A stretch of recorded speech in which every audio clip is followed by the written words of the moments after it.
ஆனா இன்னைக்கு இவ்வளவு சொல்ற முதலமைச்சர் ஆட்சிக்கு முதல் 17, 18, 19 மாசம் பணம் கொடுக்கல 1000 ரூபாய். அதையும் சேர்த்து கொடுத்தாருன்னா கொஞ்சம் சந்தோஷமா இருக்கும் இல்லைங்கண்ணா.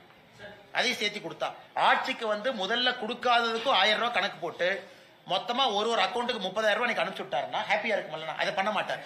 அதையும் பண்ணட்டும். அதனால ஓட்டு மாறுமா, அதனால ஆட்சி மாறுமான்னு பார்ப்போம். பெண்களுக்கு இதுவரை வழங்காத மாதங்களுக்கும் சேர்த்து முதல்வர் ஸ்டாலின் மகளிர் உரிமை தொகை வழங்க வேண்டும் என பாஜக முன்னாள் மாநில தலைவர் அண்ணாமலை கோரிக்கை வைத்திருப்பது திமுகவினர் மத்தியில் கடும் அதிர்ச்சியை ஏற்படுத்தியுள்ளது. முதலமைச்சர் அவர்களை பொறுத்தவரை அவர் கையில் இருக்கக்கூடிய கடைசி அஸ்திரம் மகளிர் உரிமை தொகையை உயர்த்துவது, பொங்கல் தொகுப்புல பணம் கொடுப்பது, மகளிர் உரிமை தொகையில அதிக சகோதரிகளை கொண்டு வந்து சேர்ப்பது. இதுதான் கடைசி அஸ்திரம். இதை தவிர அஸ்திரம் கிடையாதுங்க. ஏன்னா நம்முடைய நிதி சுமையை பார்த்தீங்கன்னா அதை தவிர சிஎம்கிட்ட வேற கார்டெல்லாம் பிளே பண்றதுக்கு இல்லை.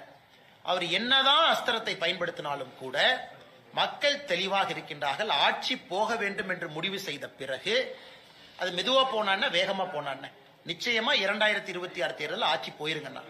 இவங்க எத்தனை பேர்த்த சேர்த்து எவ்வளவு உயர்த்தி கொடுத்தாலும் கூட மக்களுடைய மனநிலை ஆட்சி மாற்றம்.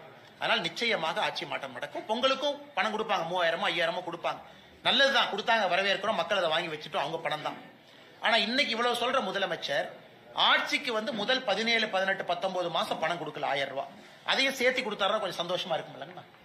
அதையும் சேர்த்து கொடுத்தா ஆட்சிக்கு முதல்ல கொடுக்காததுக்கும் 1000 ரூபாய் கணக்கு போட்டு மொத்தமா ஒரு அக்கௌண்ட்டுக்கு 30,000 ரூபாய் நீங்க அனுப்பிச்சு விட்டாருன்னா ஹாப்பியா இருக்கும்ல. அதை பண்ண மாட்டாரு. அதையும் பண்ணட்டும். அதனால ஓட்டு மாறுமா, அதனால ஆட்சி மாறுமான்னு பாப்போங்க. அண்ணே அண்ணே அண்ணே பண்றதுக்கு எல்லா உரிமை இருக்கு அண்ணா. நான் விமர்சனம் வைக்கலீங்கண்ணா. முதலமைச்சர் அவர்கள் தேர்தல் அறிவிப்பதற்கு ஒரு மாசத்துக்கு முன்னாடி பழைய பாக்கி எல்லாம் மொத்தமா சேர்த்து அக்கௌண்ட்டுக்கு பணம் அனுப்பிச்சிட்டா நாங்க விமர்சனம் வைக்கிறோம். ஏன்னா அவங்க அறிவிச்ச திட்டம் தான். என்ன பாப்பாங்கண்ணா, அவர் கொடுப்பாரான்னு பாப்போம். அண்ணா இந்த தேர்தல் ஃபர்ஸ்ட் வாக்காளர் பட்டியல் நியாயமாக இருக்கும். அது முதல் நம்பிக்கை. வாக்காளர் பட்டியல் நியாயமா இருந்ததுக்கு அப்புறம் ரெண்டாவது எங்க எக்ஸ்பெக்டேஷன்னா இந்த வாக்காளர் பட்டியல் ப்ராசஸ்க்கே 4 அகில இந்திய IAS அதிகாரிகள் அனுப்பிச்சிருக்காங்க. தலைமை தேர்தல் ஆணையர் மேல இருந்து 4 IAS அதிகாரிகள் அனுப்பிச்சிருக்காங்க தமிழ்நாட்டுக்கு. இந்த வரைவு வாக்காளர் பட்டியலை ஓவர்சி பண்றதுக்கு அர்ச்சனா பட்நாயக் அவர்களுக்கு மேல 4 பேர் வந்திருக்காங்க, நம்முடைய சிஓக்கு மேல. அடுத்து எங்களை பொறுத்தவரை இந்த மாடல் கோட் ஆஃப் கண்டக்ட் அறிவிச்ச பிறகுதான் ஆபீசர்லாம் தெளிஞ்சு கிளம்பி வருவாங்க. ஆனா நம்ம டிஎம்கே காரங்க எவ்வளவு ஸ்மார்ட்னா அதுக்கு ஒரு மாசத்துக்கு முன்னாடியே